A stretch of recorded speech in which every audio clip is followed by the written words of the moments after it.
Good evening, one and all. A warm welcome to the session. I'm Rashmi from greytHR, and I'm going to moderate today's session. And before we start off with anything else, I would like to thank you one and all for joining this session. And also, I'm sure you're eagerly waiting for our today's sessions as the topic itself is so interesting today. So what is this topic then? It is all about employee well-being, which is very important for any organization, right? Because I often get to hear, Rashmi, mine is a SME or mine is MSME, and there are sometimes like LBOs are too much worried about employee well-being. So we keep hearing these questions, getting these questions, asking for what do we do for our employees' well-being? How do we take care of them? What is the thing that we need to keep in mind? So keeping all of these questions in our mind today, friends, we have come up with this session where we will be discussing everything about employee well-being with our today's experts. All right, so I'll give you more details on our today's session, but before that I would like to do a little bit of housekeeping on how the session goes on. So for first couple of minutes, probably like around 20 to 30 minutes, we will be sharing the details on employee well-being, the suggestions and tips where our experts will be sharing with all of you. And not just that, after that, we will open up the session for Q&A round. And there you can put across all your questions in the chat box. So you can see Zoom has either a chat option or Q&A, wherein you can type your questions in the second half of the session. And we will be more than happy to take up your questions and we'll get the answers from our experts. All right. And also, if you're worried about missing out on any part of our today's session, not to worry at all, sit back and relax, because currently the session is being recorded and the same will be shared with all of you once the session is done. All right. So on this note, I think we have to begin our today's session. Well, I was talking to you about our today's session, the employee well-being, right? So why did this become so important all of a sudden? So I think we have to talk about the year 2020 for this, right? Because the year 2020 will always be remembered as a terrifying year for the mankind, which completely changed the world around us in a matter of few weeks, right? So businesses are still dealing with the aftermath of the pandemic.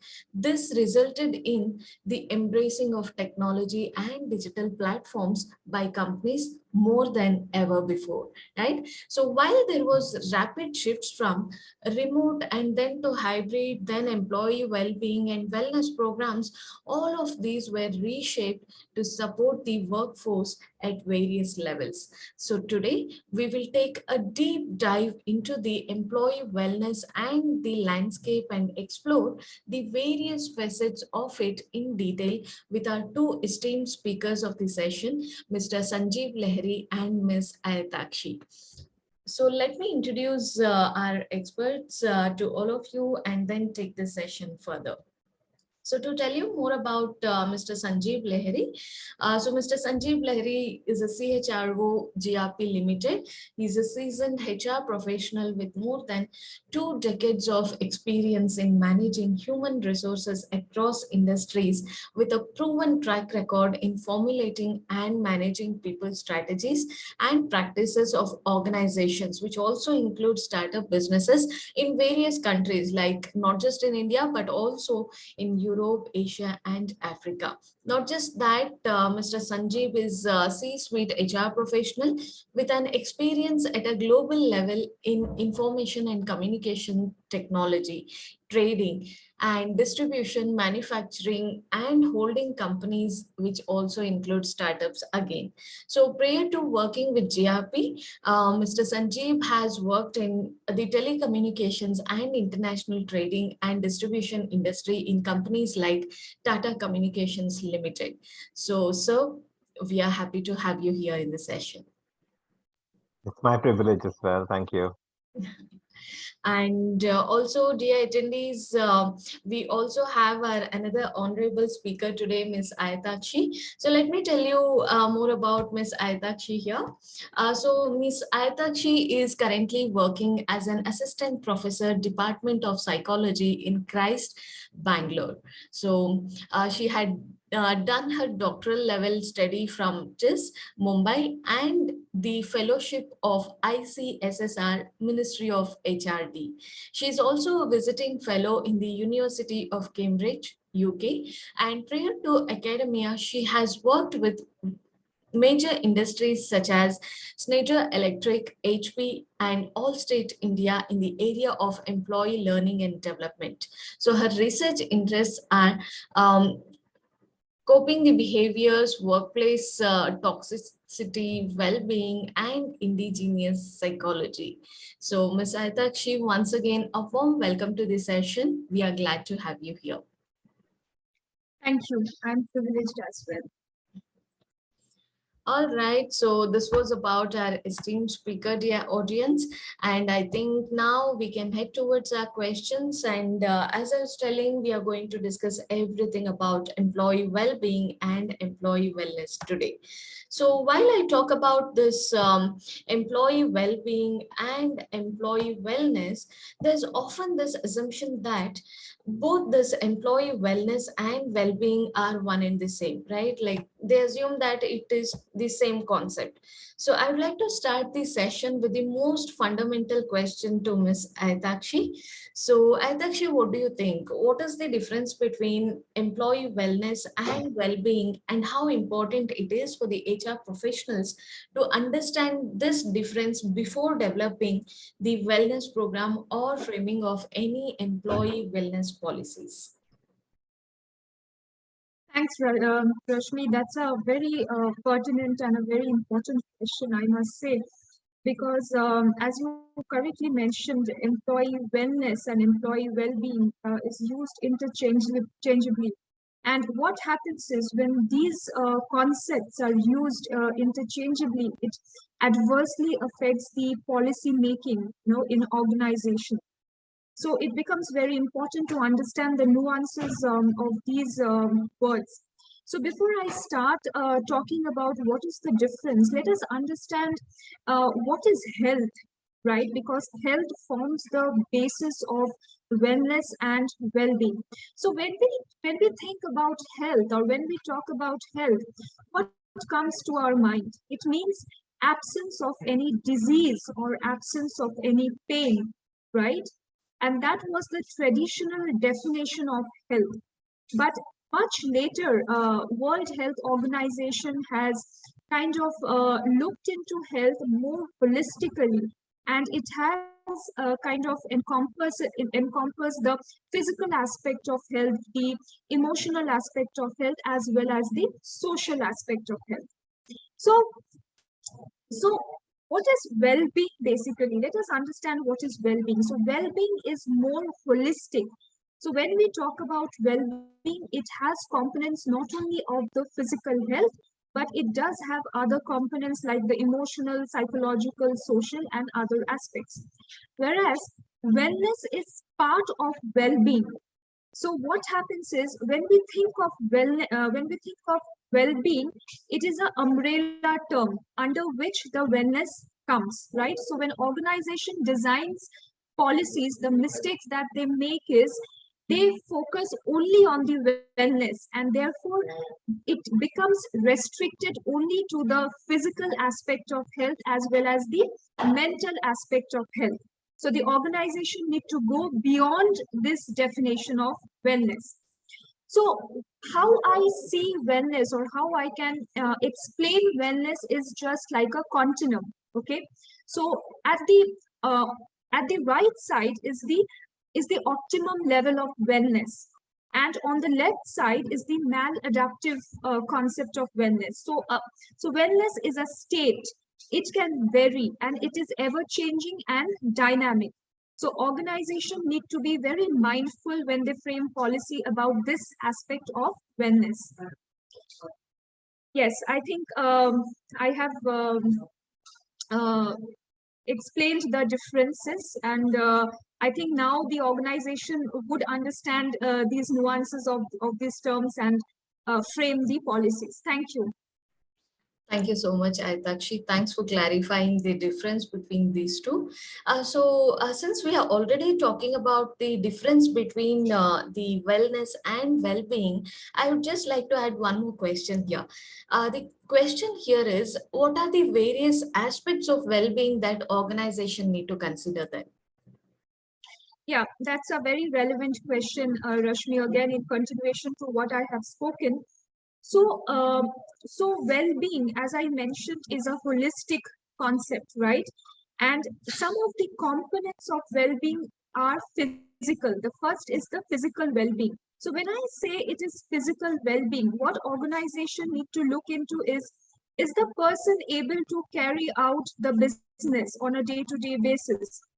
Is the person suffering from any cardiovascular disease or any BP related issues, or if the person is under any substance abuse? So these are some of the questions that the organization need to ask themselves while they frame policy. The second component is the social well-being. So when I talk about social well-being, what does it mean?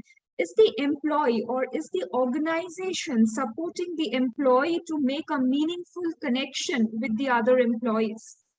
Right? If the organization has a kind of environment where the employees can bond, the employees can collaborate. So this is again another aspect of well-being that the organization need to think about. The third is the emotional well-being. So when I talk about emotional well-being, and this is again a very critical aspect which most of the organization misses out. So emotional well-being is something that if the organization is a psychologically safer environment, so the policies that the organizations are making, is it leading towards an environment which is psychologically safe for the employees? Are the employees openly being able to express their feelings, needs, or they are under fear of any backlash from the organization? So this is another component of well-being. The fourth one is intellectual well-being. So when I talk about intellectual well-being, I mean if the organization is supporting the employee for creative pursuits, if the organization is giving some environment for creative pursuits, then comes the spiritual well-being. So you see, there are so many components. So spiritual well-being is again something where the employee must be able to meaningfully contribute, and they should be acknowledged, and they should also find some purpose to whatever they are doing, right? And then comes the occupational well-being. So when I talk about occupational well-being, it's mostly about the organization supporting the employee in order to find a balance between their core work and the leisure that they have, you know. And last is the environmental well-being. So when I talk about the environmental well-being, is again the leadership support. If the organization, if the policy, has a kind of an environment where the leadership is very supportive, then if the environment is psychologically safe, if the environment is competitive enough, I mean, when I say competitive, it should be a healthy competition. And also, organization need to look at whether, how the employees are commuting, whether the employees are spending more time in commute, because that will again impact their well-being and other aspects of well-being. At the same time, if the employee has a good and a hygienic housing facilities for them to stay, because that's the place, that's the space where they will get to rest. So these are some of the core components of well-being which employers need to take into consideration. But sadly, in today's world and today's organization, most of the policies are restricted only to the physical well-being and the mental well-being. So when I say that, giving a gym pass to a employee, or sending them to a counselor, and the organization feel that their work is done. So yeah, thank you so much. Yeah, thank you so much, Ayatakshee, for sharing the wonderful insights. And I think while we talk about this well-being and the organizations, Mr. Sanjeeb, could you throw some light on the mental well-being policy at the workplace, probably with some case studies and examples to learn from? Okay. See, honestly, thanks to Ayatakshee to have set the context so wonderfully. Uh, when we talk of the mental wellness policies or well-being, let me try to use the word well-being more often uh, because it is holistic. So when we talk of mental well-being, as actually said that a pre-COVID or in the before COVID BC era, we really did not see much of it. Some very progressive organizations had started with options of people being able to talk in small groups, uh, even having employee assistance programs like being able to talk to a counselor if needed. But it was that post-COVID, a lot of organizations have subscribed to that, giving people an option to be able to talk to the counselor. But honestly speaking, is it only that? We need to understand that this. Uh, See, there are days that we don't feel well, right? Something happens at home, and I mean, as an employee, I may not be my 100% at work that at that particular point in time because something is any which way is playing in my head in my at my workplace.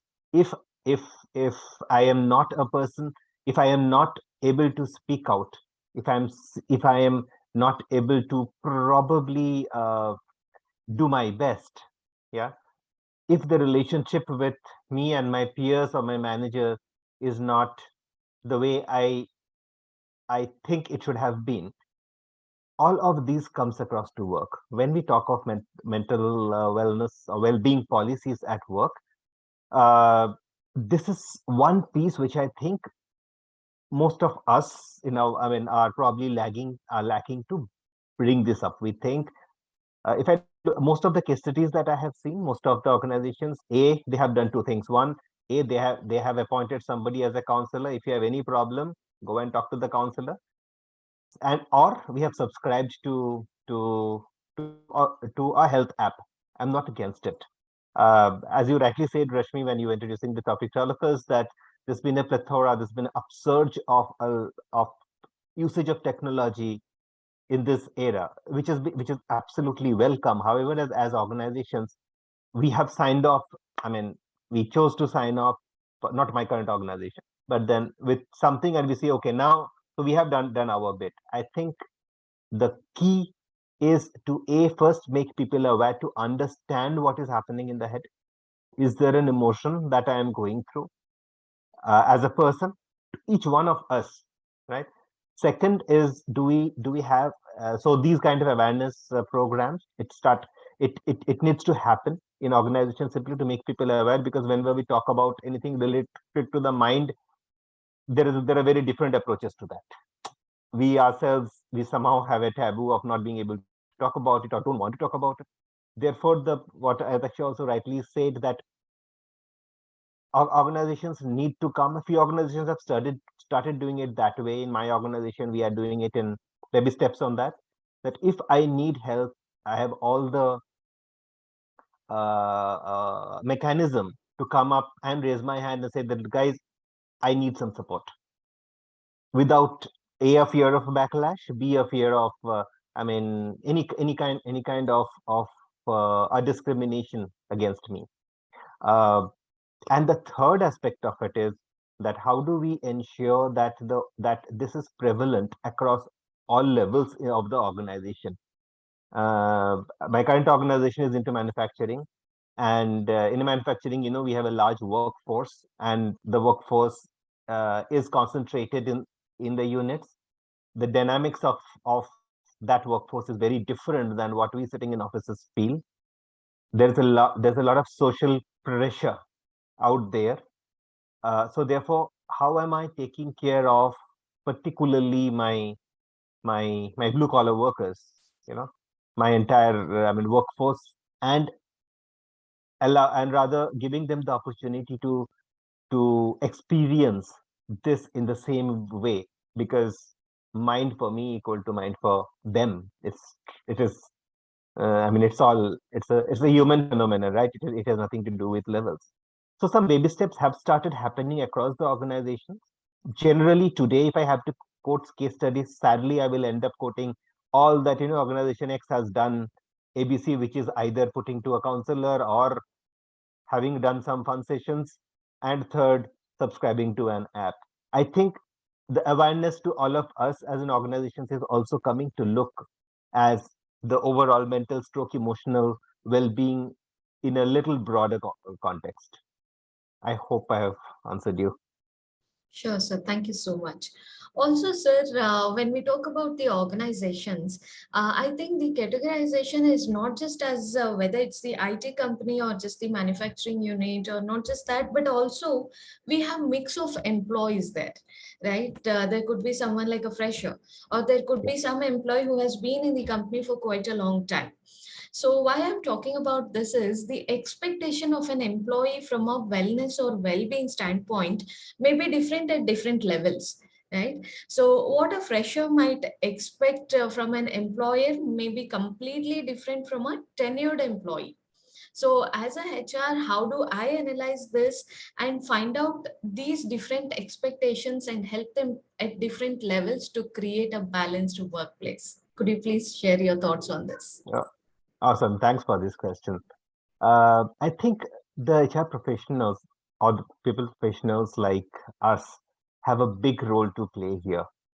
And whatever little bit I have seen in my little journey so far, which is close to a quarter century now, uh, I think there are two aspects to it. One is generational, and also the within generational, it is also aspirational. So I will say that the concept of well-being to everybody, each each one of us is very, very individualistic in terms of what I value to myself. Now, uh, one aspect is that yes, there are certain needs across generations because the situations, most importantly, the say for example the physical situations or the social stroke family situations, maybe financial situations of differs across the generations. Uh, which look so for example, if say the main need of the millennials or for that matter chalo, Gen Zs is maybe probably, I'm making an assumption here, they may be willing to have a gym membership, they may be wanting to walk it out. However, a little elderly like me uh, may want to spend a quiet time and a valuable time, even with my team, or be able to structure my work accordingly to my family needs, etc., etc. Right. So therefore, these needs are very, very. I mean, these are the kind of the subtle differences that has happened. However, post COVID, what we have seen, this whole asking for hybrid, that is generation. I mean, it is not fixed to any generation. Each one of us need that flexibility. So at least that is one need that equates all of us. The second part, where I think we as people professionals have a big role to play, is because probably we have that nudge in ourselves, that little bit in ourselves, and we are well trained to be able to connect, to feel the pulse of the organization.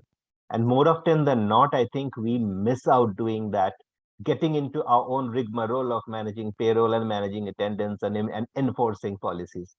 I think we need to really be a little more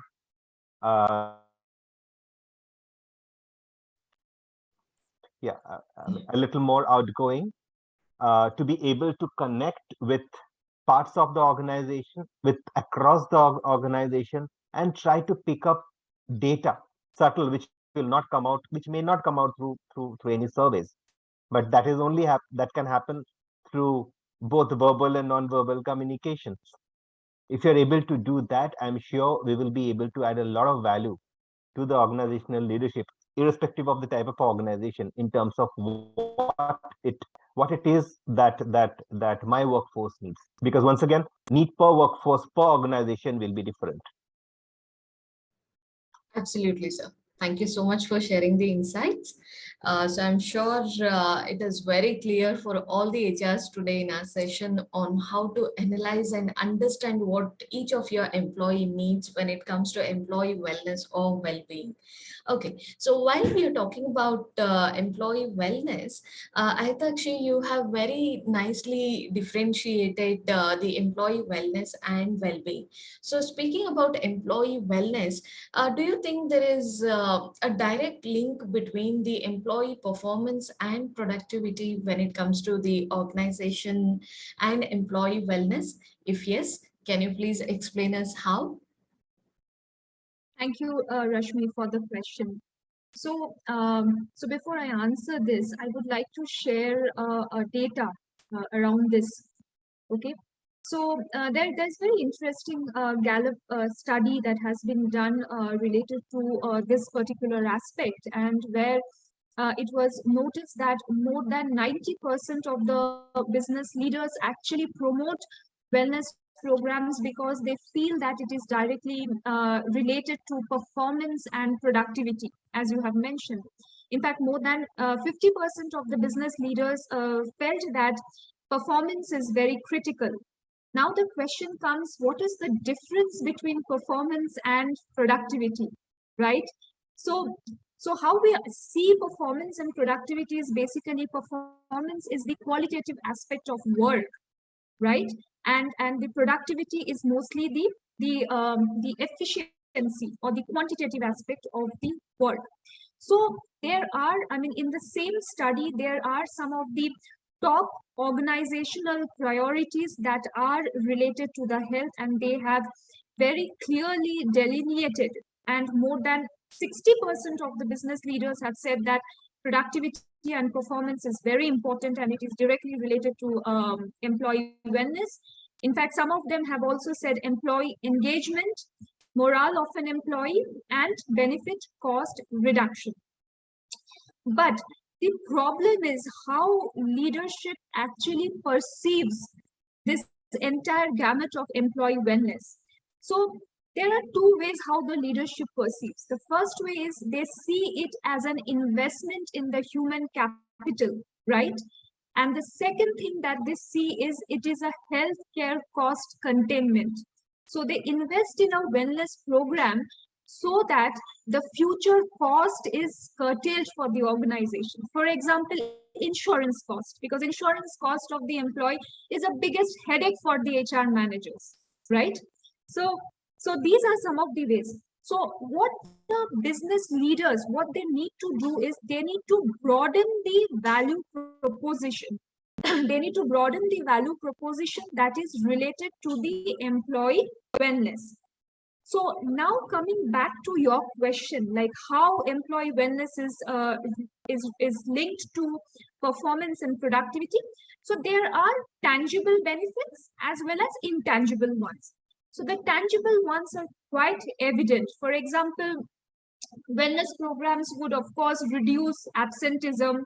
It would, reduce insurance cost. At the same time, it will also kind of reduce the claims that the employee make in the organization. Now, coming to the intangible benefits regarding this wellness program, the first one that I see is improving the motivation of the employee. So, how the motivation is improved is through the job satisfaction that the employee will get. Of course, if the employee feels healthy holistically, then the job satisfaction would also improve. Also, the motivation would improve through reciprocity. So when I say reciprocity, what does that mean? It means that if the employee sees that the organization is doing, so many things for them that would improve their overall well-being, and I would not use the word wellness, I would use the word well-being. So their overall well-being. So they will feel grateful for their organization, and they would want to reciprocate the gesture, the kind gesture that the organization has done towards them. which in turn will definitely improve their productivity and performance. Also, another way that I see is it improves the capability of an employee. So what I mean by capability is, it is not enough for organization to only educate the employees for their well-being or the wellness program.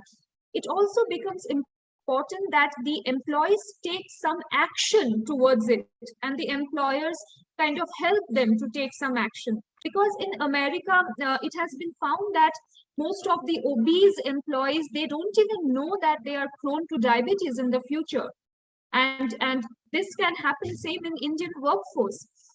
So it becomes pertinent for organization to one, to educate them, aware them, and to enable them to take action. So how can they do it? So they can organize some free counseling session on nutrition, weight management, or exercise. So these are some of the things that I feel organizations can do to help them, because we all know what is the adverse effect of poor health of an employee. Thank you so much. Yeah, absolutely, Ayatakshee. We completely agree with you, because there are a lot of factors, not just the performance and productivity, but like you rightly highlighted, there are many other things which will ultimately get affected because of our employee wellness or well-being. Yes, that's very much true. So continuing with this, Ayatakshee, I'm sure you would have partially answered this question of mine, but I would still like to highlight this as a separate question so that we can throw some more light on the employee well-being now. So my question is, how can we integrate the well-being into the design of work so that it can strengthen the link between the employee well-being and the organizational performance?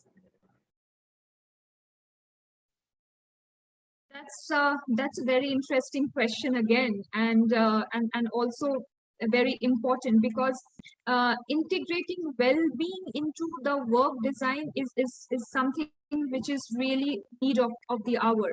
So I will answer this question on three levels. So one is why we need to integrate this into the work design, and what is it about integration of the well-being program into the work design, and how it is done. So let me first try answering like why there is a need to integrate well-being into the work design. So what happens if we don't do it? So if we don't integrate it, then employees may feel that it is just another HR program which is coming, and they would just feel it very burdensome, right? It may be something very extrinsic for them, since it is not integrated into their life. Second thing is that, as the research says, that there is a readiness gap, and therefore there is a need to integrate. So what is this readiness gap? So readiness gap is where the employers understand that there is an importance of well-being programs, but they hardly take any action. They are not ready to take action. They just limit themselves to the physical aspect of the health and the mental aspect of the health. The third one is the measurement gap. So what is this measurement gap? Although the organizations have integrated the work design, but they do not know how to measure. They do not know how to measure the ROI of that particular, and when I say ROI, it's a return of investment on that particular well-being program. And therefore it loses its essence. So let me tell you, in US organizations, they spend approximately 700 USD per employee on a well-being program. So which means like more than, I think, 50,000 in Indian currency. Also, there is a 7% rise in the CAGR increase every year, which is compounded annual growth rate on the corporate well-being program. So you can imagine how much the organizations invest on employees, but at the same time they do not know how to kind of measure the return on investment, and therefore some of the programs actually loses its essence and it becomes futile. So another ground reality which I want to share with this class is that the well-being is limited only to the experience of the employee. So when we ask organization did they measure the well-being, they just limit it to the experience and the physical and the mental aspects. So, so these are some of the loopholes. Now, going to what organizations can do to integrate. So the trends, the recent trends is the well-being and belonging. So again, it's a Gallup study, and the trend is on belonging. So in this belonging, we have certain aspects, and I would call it 3 C's. So what are these 3 C's? It mainly comprises of comfort, contribution, and connection. So what is comfort? As we know that the employee must feel comfortable at the physical space and the mental space at the work. Contribution is the employees must feel that they are able to make a meaningful contribution, and connection is again the way they are meaningfully able to connect with their peers. So if the organizations can integrate these 3 C's into the well-being, then I think that can be a grand success. And also some of the other aspects that the organizations can look at it is bringing more autonomy at work, reducing the work days. I think the new labor codes have already proposed in reducing the work days from 5 to 4. At the same time, technology can be of great help. Like in this aspect, I can think of Microsoft Japan, where they have already enabled digital tools for any kind of meetings. They want to save the meeting hours and they want to limit it to only to 30 minutes so that employee don't waste time on elongated, non-productive meetings. And also the physical workspace. So physical workspace is again another important aspect. So before I end and before I sum up this, I would urge employers to think of identifying the right, identifying the right person who can actually help in integrating well-being program into the work design. Also, they can involve employees. I mean, they can engage employees who can help in integrating the work designs.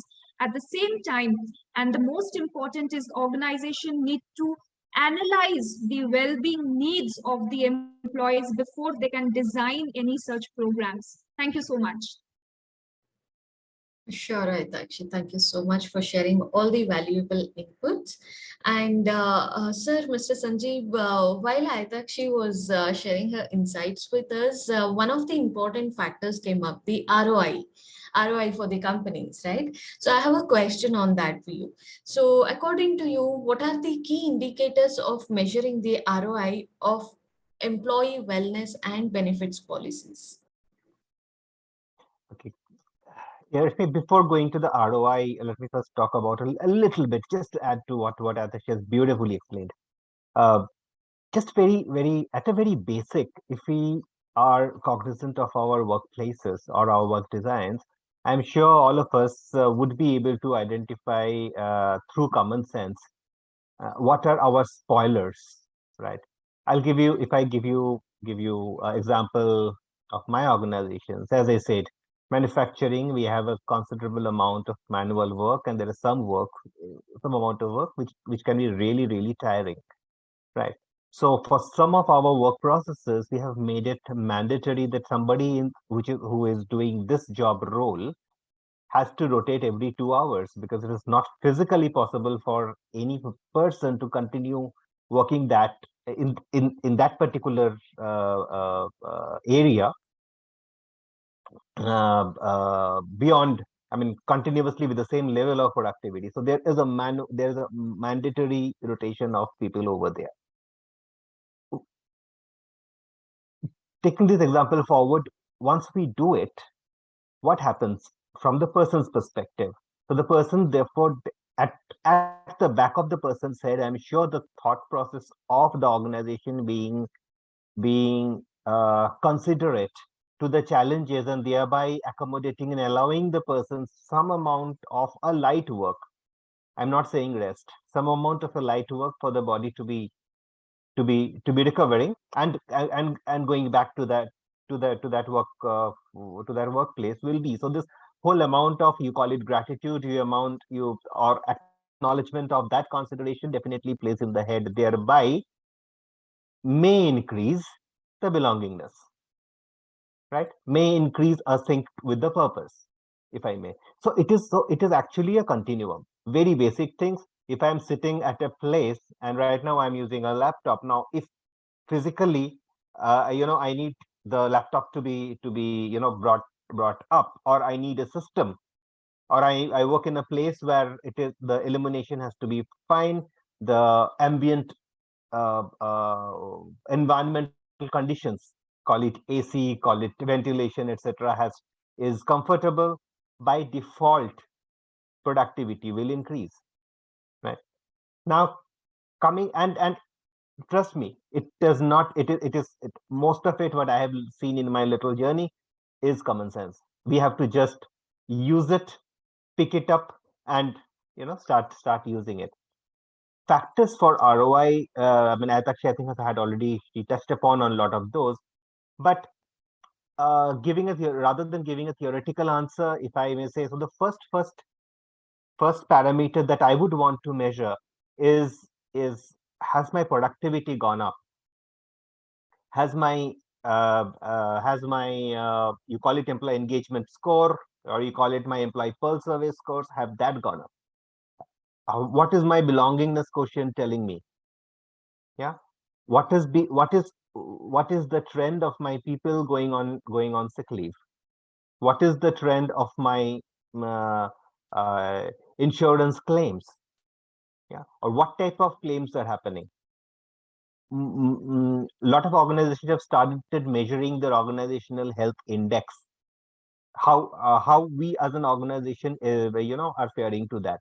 So ROI is not always a money value, and more often than not in organizations we sit and try to see, okay, this has been our investment in money value and we must have that return, which in quite a few of these people processes we may not be able to get a direct correlation. But if we look at this holistic approach, if my attrition has come down, yeah, if I have my trained or my critical resources continuing with me, in which one of the factors may be because they belong, and then if you ask those why questions and go down, and you may somewhere find that the organization's processes or policies are there. Why is hybrid taking? I mean, why are organizations that have never thought of remote working adopting to remote working or to hybrid? Precisely that. They want the workforce to continue. They want uh, me included. Yeah, so we want our workforce to continue. We want our workforce to be productive from wherever they are. So if we are able to design our work systems which allow that, thereby promoting productivity, I am sure the money value will be super significant if you're able to convert all of these to money. I hope I've answered you. Yeah, sure, sir. Also, sir, while you shared the thoughts of ROI and other aspects of the organization, in the beginning, we spoke a little bit about the technology, how we have used the technology in the pandemic times, right? So I have a small question on that for you. So according to you, how can we leverage these digital solutions to innovate our corporate well-being practices? See, plenty and more, and we are seeing a lot of examples out there, and it is really heartening to see how many startups or how many new applications on overall well-being has come up. I mean, just in the last 2 years, if I may. More importantly, how many organizations have adopted those. So technology gives a lot of, makes life much easier. So basically, if I need to monitor my health parameters, I don't need to really go and go to a lab and do it. I will do it through my watch maybe or my phone. Now, okay, I'm not a gizmo. I'm not got graduated to the watch as yet, but a lot of people do. Yeah. Uh, from an organizational perspective, it does two things. One, it provides the same level of services. Yep. To its employees. If you subscribe to a particular platform, everybody has access to that particular platform. Thankfully, all of these platforms are legally compliant, because some amount of data is extremely personal and organizational, even if it wishes to, should not know about those. And this organization, these apps have taken care of that. So thanks to the developers for that. But an organization also has a view, also gets an overall view in terms of what is happening in the health space, and health not only physical, also a little bit of, this simple mood meters. Actually, if we look at the trend, talks a lot about what is happening at the workplace. So from an organization's perspective, we can really take, corrective actions without waiting for a survey to happen and all of those. The other quick thing is that a lot of these gives the opportunity for the employee to be very much cognizant of their own health. If I am seeing, say, either my BMI is increasing, or if I am seeing, my BP is fluctuating, I myself can take those necessary steps. Technology is always welcome. However, I will still put the word of caution to the organizations. Our responsibility does not end by subscribing to a technology. Yeah. If, say, if I am seeing what the trend is and I am not taking an action to that, or if there is something which is deep inside the organization, and very much so, if I am not feeling safe psychologically at work, if I am not belonging to the workplace and I'm really dragging myself in, and therefore just checking the box on my work, and if my organization is not able to really pinpoint that, pinpoint these issues at the workplace, once again, which are very simple, which exist, we just need to probably use all six senses to identify, these, and it is not rocket science. So I think technology is a very big enabler. If organizations are taking cues from that, and more importantly, having the people connect, which are the people professional, I believe heavily on, I am sure we would have done, a great service, not to anybody else, but to the organization. Sure, sir. Completely agree with you. Yeah. Thank you so much for sharing the insights. So, Ayatakshee, my next question is for you. So, according to you, how promoting the collaboration and teamwork can directly promote the mental well-being of the employees in the organization? Okay, so teamwork and collaboration is something I think has become a very cliched topic in which every employees will hear, irrespective of which stage, at what stage they are in their organization. And let me tell you that teamwork or team collaboration is not only for the benefit of the organization, it also benefits the individual. So employees need to understand this. This is the fundamental of teamwork and collaboration. So social isolation, when we talk about social isolation, it not only impacts the work, but also it adversely affects the employee's health, be it mental health, physical health, emotional health, so on and so forth. So clinically, if we look at how teamwork and collaboration would impact the employees, then I would talk about the hormones in our body. So we have this oxytocin and serotonin and the dopamine.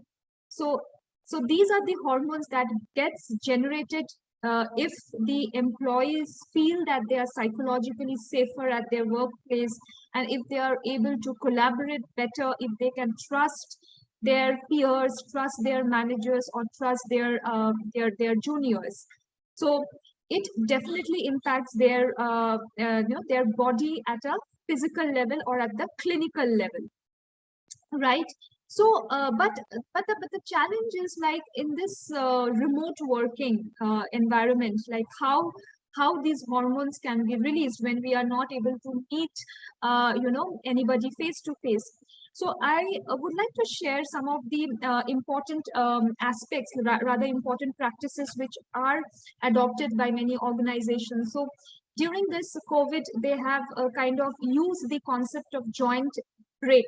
So what they did was they kind of they always kept their cameras on during team meeting, and at the same time they looked at the camera and they all smiled. They all smiled at the same time. So it's like, greeting everyone at the same time. Or at times they have also kind of shared some jokes, but of course relevant jokes, and those things they have just applied to kind of make the workplace more lively. Also, they would kind of gamify the meeting agenda at times. That would again that would again make the employees feel more creative, or they would enhance the solving skills remotely by sharing kind of brainstorming and updating each other about any kind of problem that they are facing at their workplace, or just a casual updates that they would want to hear from each other in these meetings. So to sum up and to answer your question, it's basically, of course, team collaboration definitely enhances the employee well-being by improving their communication, trust, and making it a psychologically safer workplace. That's all. Can I just add one line to this, please, Yes, yes, Ayatakshee and sure, Rashmi, with your sure. permission? Please. All human beings have this need of belongingness, right? Uh, Without a team, and if you're looking at the family at workplace, how do we really feel if we don't feel that we belong? So end of the day, that isolation, the term social isolation, is actually used very, very appropriately. That sets in to, and here I would also want to draw attention that it is well, maybe not I am enjoying the privileges of that, but however, it is always lonely at the top. Therefore, leaders and managers, I think we need to also be cognizant that we are also human beings at the first place. So our humanity starts first. I mean, comes before what we do at workplace. If you're cognizant of that, and if you're able to also create our own ecosystems, more importantly, if you're able to be vulnerable, that look, today if I'm not feeling well, I'm a human being. I may not feel well. I may not be 100% every day. Therefore, being able to talk about it, to get our own little support system, if I may, from within the team, from within the ecosystem, I think it is needed for each one of us to have a meaningful work life. My 2 cents, if it was of any value. Yes, Sure, sir, absolutely. definitely. Yes, Absolutely. it does. Thank you for adding such. Yeah. Also, sir, since we are already talking about the employee, their mental stress, the physical stress they go through, the team, the manager's responsibility, and everything, this leads to the last question of mine for you, sir. That is, how can burnout affect employee well-being, and what organizations can do to prevent it? Well, happy you asked this question, Rashmi. The term burnout once again has gained prominence to an extent that once again it has become a cliche. Now, basically, what is burnout? A state where individuals feel that they don't have the energy, right? Point is that, uh, what I mean, is burnout prevalent only now? No, it has always been there. Uh, yes, all these terms are coming to prominence during COVID, post-COVID, because probably we have become a bit more aware, and thankfully so. Burnout doesn't set on one particular day. It is a long, long process. The challenge is when it sets, at that time, the term is called burnout, right? So we feel burnout when we are already burnt out. And I'm saying this from a lot of experiences in handling these situations, uh, and personally, one being gone through it. Uh, when I understood, I was in a very, very, very bad state, and I'm saying this in a public forum. However, if you're able to identify those smaller symptoms like, am I feeling sick?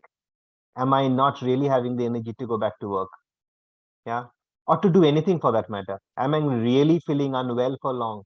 I think these are all things that we as individuals need to be a little cognizant of, and be able to rectify or seek help whenever at a very, very early stage, right? If I have this prolonged symptoms or feelings of being tired, as simple as it, yeah. We always say, work stress, there is a lot of pressure at work, so it is happening. But I'm thinking, I very clearly, our body tells us we need to listen to the word. Yeah. This is what, as an individual, I think all of us need to do, be very cognizant of, because when, once again, when burnout happens, we are already burnt out, and the undoing thing at that point in time takes a lot of time, and beyond a point, believe you me, it may need external support. Yeah. What can organizations do? Once again, keeping channels of open communication, ha- allowing people to come up and seek help, allowing, without of course the fear of discrimination or backlash, and more importantly, being able to identify the performance trends. If there is somebody whose performance has, say, for example, suddenly gone down, or the person is not in their truest self, which we cannot. That is why, if I relate to the earlier question that we spoke about, having the community, having, relationships within the team. If I'm seeing my team member really not the way the person actually is, I am sure there is an issue. So an open communication over there, even at a friend level, it doesn't have to come to an organizational level, but at a workplace, at a friend at work level, I'm sure these things come a lot of, I mean, do really wonders. And having being in the space myself, uh, more often than not, talking openly, and and having these open conversations at work, or within that workplace, within the small society at workplace, without feeling sorry or feeling fearful about it. It is a huge responsibility of organizations and managers who lead team to create that ecosystem within the team. Yep. I mean, I may be sounding like as preaching, but I am not, because this is indeed important, because all of us are human beings first, and we are going through our own situations. I'm not calling it challenges. Uh, uh, Journeys. yeah, yeah. We have our own twists and turns, and everybody's mind is different. Right, absolutely, sir. Yeah, thank you so much for sharing the valuable information, sir. So I think with this, we are done with the first round of our session, that is having a discussion with the experts. So dear attendees, I'm now moving towards your questions. So if you have any questions, please put it across in our chat box or the Q&A option of Zoom control panel. In the meantime, I have got a couple of questions here, so let me take up one by one. So first question, I think, Ayatakshee, this is for you. So the question is, how important it is to have a dedicated team to spearhead the employee well-being initiatives of an organization? I think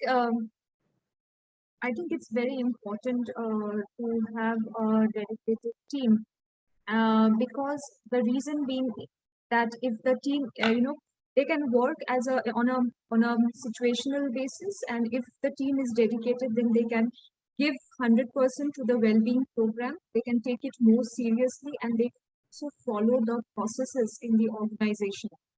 So to answer, I feel dedicated team is very important, but at the same time, I also want to put a word of caution, and that is the team should disperse after every 1 year.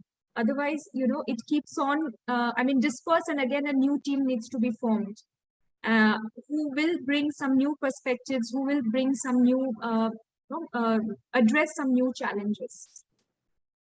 So Absolutely. it can work as a workforce team. Great. Yeah, I think change is the only constant in this case. Yeah, thank you so much, Ayatakshee.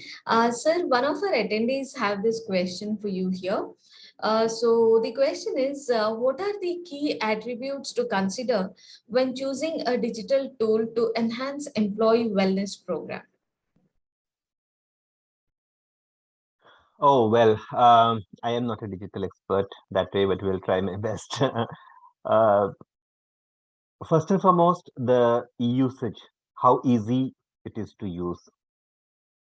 At least I, for one, will take that as the first point. If a tool really needs a lot of, the Urdu term is called mashakkat, but a lot of effort, I'm sure that's not the one that we want. B, of course, the security, the data security part of it, extremely important under the current context, because there are external eyes and ears which are monitoring these tools, and therefore very, very important. C, um, from an organization perspective, the reporting. What is the tool telling me? How is the tool telling me? Yep. How collaborative it is. And last but not the least is the cost. But I think the cost really comes much later in the day. If it is easy to use, if it is telling the organization what the organization wants to know, and three, without infringing any of the do nots prescribed by the law, then I'm sure the tool is ready to go. However, at the first, but I will start.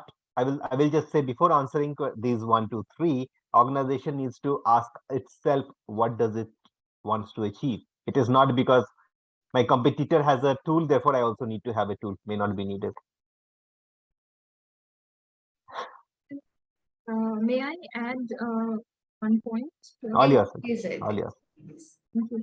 I think I mean, I'm not endorsing any here, but I think Step Set Go is a good platform to start. I mean, it gives an opportunity to share, to collaborate, and it touch bases on all the points that Sanjeev has just mentioned. It is free of cost. It can collaborate, helps you in collaborating, and also it tracks your walking steps, running as well as cycling.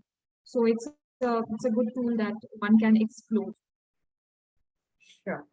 Thank you so much for sharing such wonderful piece of information. I'm sure our attendees are going to get benefit out of this. So on this note, I think it's now time for us to end the session. And I know attendees might be already complaining, saying that Rashmi, you have eaten up our extra 5 minutes. Yes, so sorry for that. I'm going to end the session now.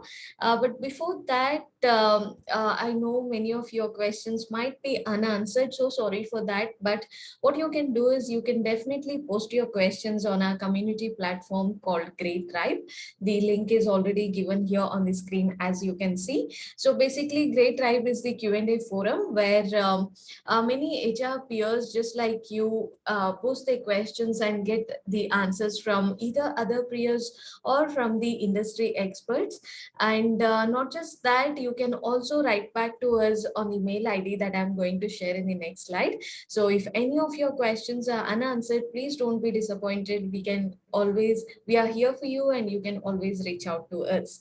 And I think on this note, it's now time to wind up this session. But before that, if I have to sum up our discussion today, I think when employees feel well, they tend to perform better, right? And this ultimately increases the productivity and also the performance. Hence, I can say that a well-being program acts as a guiding light in terms of stress, whether it's the work stress or the personal lives. So developing a good habit for the employees, better habits to work in a better environment and expecting ROI is what the organizations have to look up to, is what I feel. So on this note, I'm going to end the today's session. But before that, we thank our speakers for taking out time from their busy schedule and join us in this session. I'm sure the insights shared here definitely help all our attendees. Thank you once again. And we also thank all our attendees for joining us this session and making it successful. We'll be looking forward to see you in the upcoming sessions. Till then, stay safe, take care, have a great time. Thank you. Thanks all. Thank you, greytHR. Bye. Thank you so much.